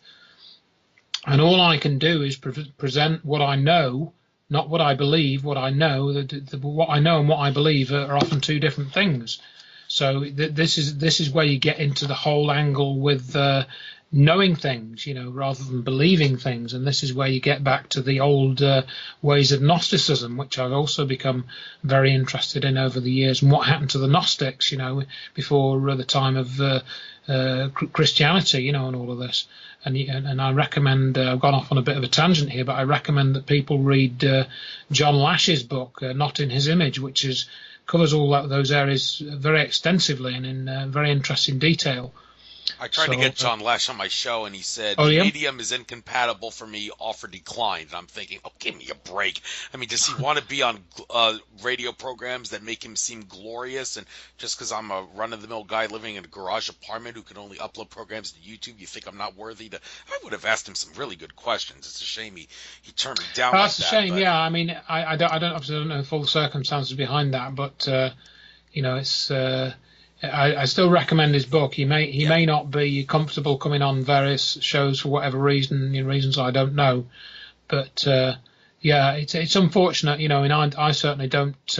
I'll speak to anyone who's willing to listen, basically, Thank you very much. Glad you came on for this, and we still have some time, so let's try to kill multiple birds with one stone here. You got things like health cover-up, energy cover-up, UFO cover-up. Now, I want to try to tie all these things together, and I think the best way I can do this is to talk about that Akashic Records reader, Andrew Bartzis. He came out with posts. He comes out with like weekly insights. One of the insights that I found most intriguing was one called The Future, and he put a question mark after the word future.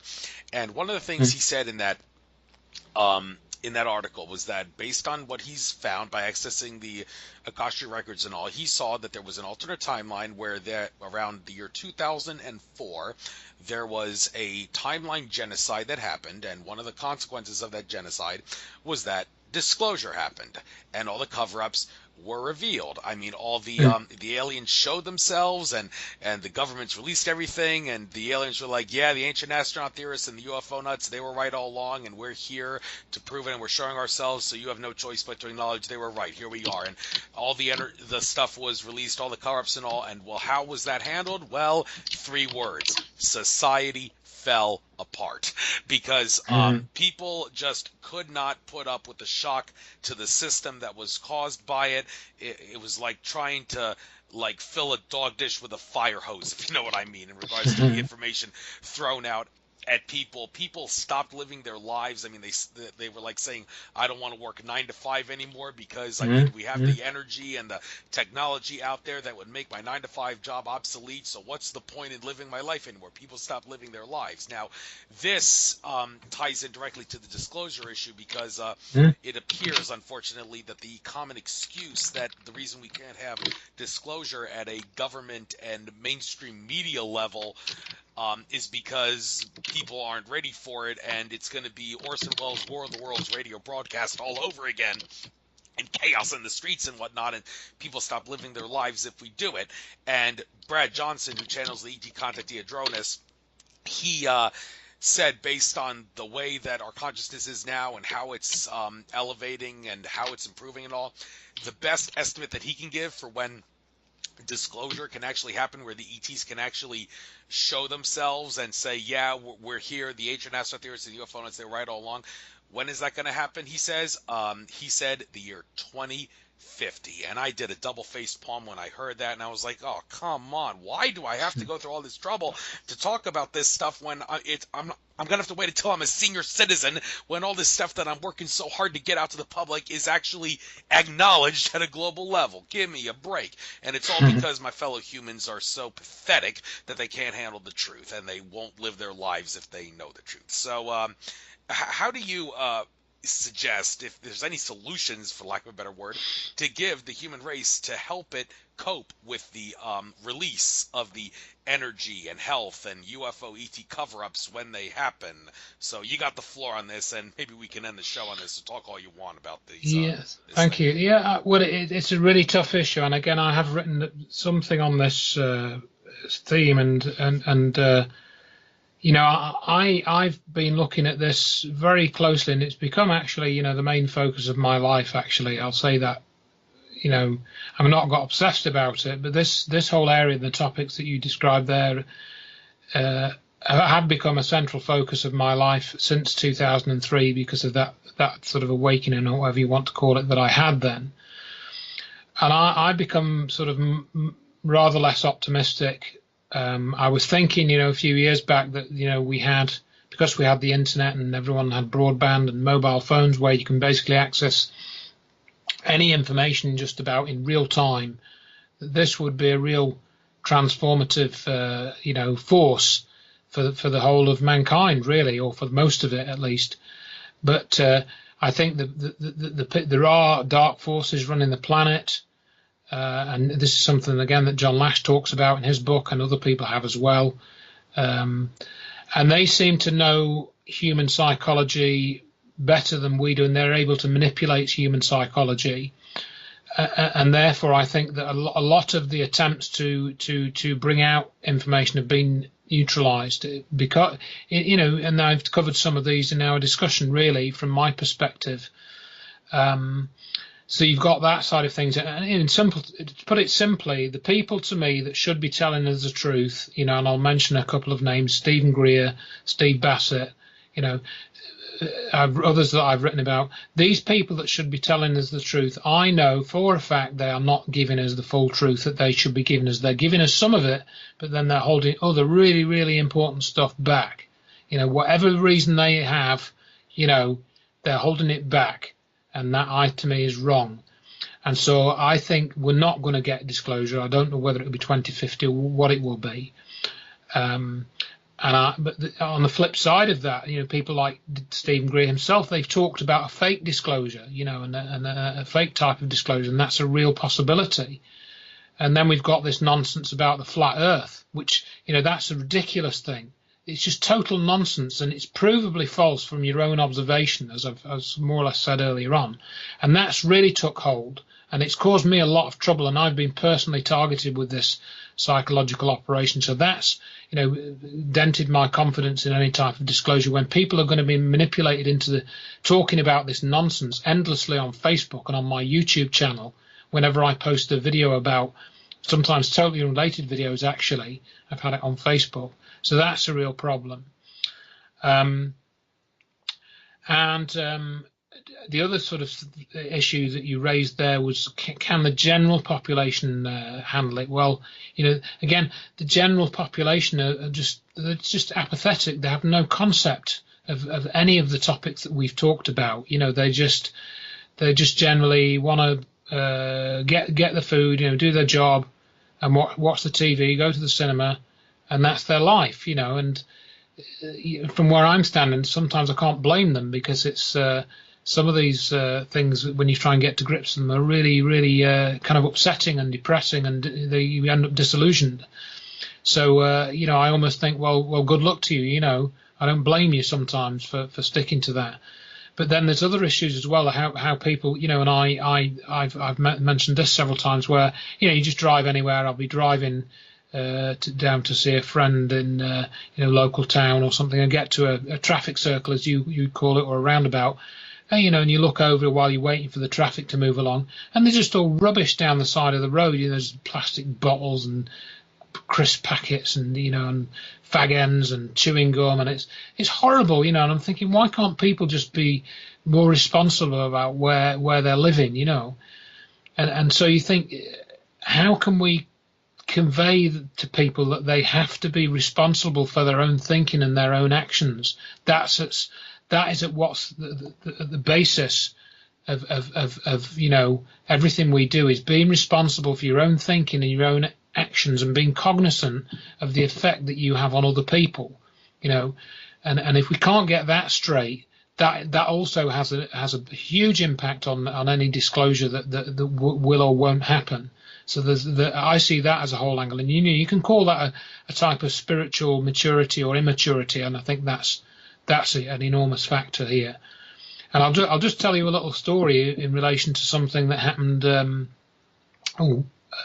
probably 60 years ago now, nearly 60 years ago, and this involves a chap called Wilbert Smith, Have you ever heard of Wilbert Smith at all when I mentioned that name?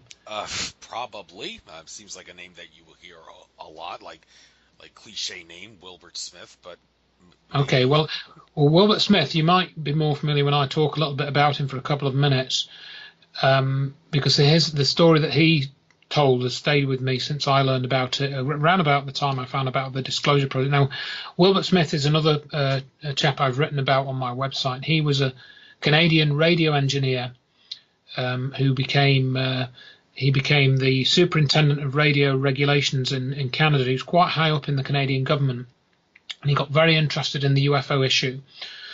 And he actually was an extreme skeptic when he first started investigating the UFO issue in around about 1949, 1950. But over about 4 or 5 years, he did his own investigations and his own observations, and he realized there was stuff going on. And he ended up actually being involved with building a UFO tracking station, flying saucer tracking station. He was called Flying Saucers in those days, in the 50s, when he was doing stuff, in Shirley Bay, which is just outside Ottawa in Canada. And Wilbert Smith, he held 37 patents when he died, and he had a master's degree, I think in either physics or I forget what it was, but I should remember. But anyway, so he got involved with contactees, and he was allegedly in contact with 2 ETs called Affa and Tyler, and you can read about a lot of this on Grant Cameron's website, presidentialufo.com. You'll find a Wilbert Smith archive on there, which is where I got most of this information. And he actually ended up building a gravity control experiment under the direction of information he was given by the boys topside, as he called them. And he spent quite a number of years building some experimental apparatus, which involved a rotating disc. And I think there's a couple of pictures that I recently came across. I'm going to be probably writing about this as well in another book that I'm going to do in the next month or so. And anyway, so he worked on this gravity control experiment, which was basically a spinning disc with some sort of, I think you call it a chemical balance, which is a little balance they used for measuring weights, very small weights, very accurately. And he worked on this for years, and he was going to put this on display at a science fair, some science event. I think it was some government organised thing in the 50s. We're talking late 50s, and he spent years working on this. And then when the guys wanted him to present it a certain way, they were trying to get him to present it a certain way, and he didn't want to agree to these terms of this presentation, and he debated with them to try and let him present it the way that he wanted and the way that it should be presented. But they wanted to sort of misrepresent it somehow. And in the end, after all this work, he just said, the world is not ready for this, and he just packed the whole thing up and never worked on it again, And that was what he felt, because he couldn't get people to sort of take on board what he was telling them, and what he was showing them, they wouldn't listen, and he just says the world is not ready for this, and he packed it up, and it's a shame that there are people like that. I mean, people often say, well, I can't come forward, I can't talk about this, I got a job, I got a wife and kids, and well, do you ever think maybe it may not be such a bad idea to say, well, you're gonna have to kill my wife and kids, because I'm not gonna shut up, and I'm gonna expose this, and I don't care if I lose my job, I'm willing to live off the streets and beg for money, I'm gonna expose this. Well, nobody's willing to do that. Nobody's willing to sacrifice their job and their luxury and their conveniences. Well, I have to disagree. I have to disagree on that. There are a few people that have gone down that route, to a greater or lesser extent. And there are a few people that have ended up dead, and their families dead. Dr. Eugene Malev is one of those people who was doing research into free energy technologies, and he was murdered in 2004. He's a prime example, and I've written a little bit about him. But he was a very brave man, and he knew that free energy had been covered up, and he was working to try and get the science community on board. He resigned from the science community, but then he tried to set up an independent sort of research group, which he had some success with that between about 1990 and 2004 when he was murdered. And so there are people that have tried to do that, but there is still this other, there are other things going on in the world that are preventing these people from being successful. And it's not just, it's a mixture of things. It's not just that scientists, are arrogant and they won't listen and they have a set view. It's not just that. There are other factors too, so it's a complicated issue. But overall, I'm not optimistic about the immediate future. Maybe the long-term future might work out better, but the immediate future I'm not so optimistic about. Like I said, 2050's disclosure. Well, hopefully it'll be sooner. Well, with that being said, I guess we'll wrap this up. But one thing that maybe one final subject to end this on a rather comical and enjoyable note. Out of curiosity, all your friends up there in the UK, I do hope that in the upcoming Super Bowl you are going to be rooting for the Eagles and not the evil empire of the sports world that is the New England Patriots. Am I right? I have no idea what you're talking about. Oh, the Super Bowl. I'm not rooting for anybody, I can tell you that, because I have no clue. Okay, well, some people say sports... There may be some people in the UK that do, but I'm not one of them. Yes, they say sports is only good for distracting and bread and circus and all that. And, well, I don't know. This Super Bowl seems to have a different taste to it in the sense that you got a Philadelphia Eagles, a bunch of... characters with character. They've been decimated by injuries, but they've held together through brotherhood and sheer determination and standing up for each other. And they're going to the Super Bowl against their hoping to win their first championship since 1960 against the New England Patriots, who are the defending Super Bowl champions. And all they do is win, win, win, and cheat.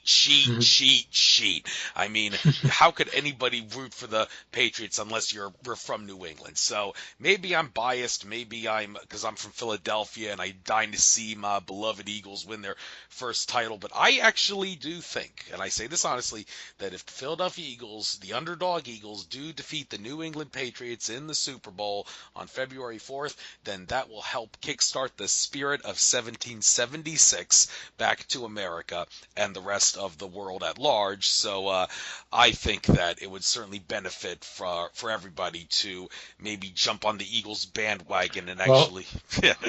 I think you should get, I'm sorry, I've forgotten his name, someone to access the Akashic records and tell you, whether that's going to be the sort of catalyst for this wonderful new reality unfolding. And I sure hope it is, but we'll have to wait and see, I guess. Yeah, interestingly, the Eagles head coach Doug Peterson, he becomes a half centenarian, turns 50 years old on the day of the lunar eclipse, blood moon, supermoon, which we're going to be having January 31st. That kind of makes you wonder if maybe, astrologically speaking, he and the Eagles are set up for something really big and shocking 4 days later. Will they beat the evil, cheating empire of sports, the Patriots? I don't know. I just had to end the conversation on that note because it's something worthwhile. But you're obviously not into that stuff. You made that clear. But no. Well, you folks up in the UK, your football is what we call soccer. So correct. Yeah, there's a lot of people. I've never really followed it. I used to enjoy playing it when I was at school, but I've never really followed soccer or football as we call it here. Yeah, it's just not. I followed the tennis occasionally. I followed the Wimbledon, but that's that's dropped off in my interest in the last few years. So I'll be going to India for the International Yoga Festival in March. Maybe maybe they'll teach me how to play cricket because nobody in America understands cricket, but everybody knows baseball. But anyhow, I guess we'll call this show an end. It was a wonderful interview. I did interview both parts, but like I said, I do want you to send me the... Sure, I'll definitely send you, as soon as you can, when you get a chance to do that. And I wish you the best of luck on everything you do. You have a lot of research to do, and a lot of research that you've done is very enlightening, very interesting, and keep up the good work, Andrew. You're a good man, and namaste to you. Thank you, and I'll just wish you exactly the same. So thank you very much for taking the time to do these shows, and I appreciate the opportunity to share what I've learned with anybody that wants to listen. All right. Take care now. Bye-bye. And you. Bye.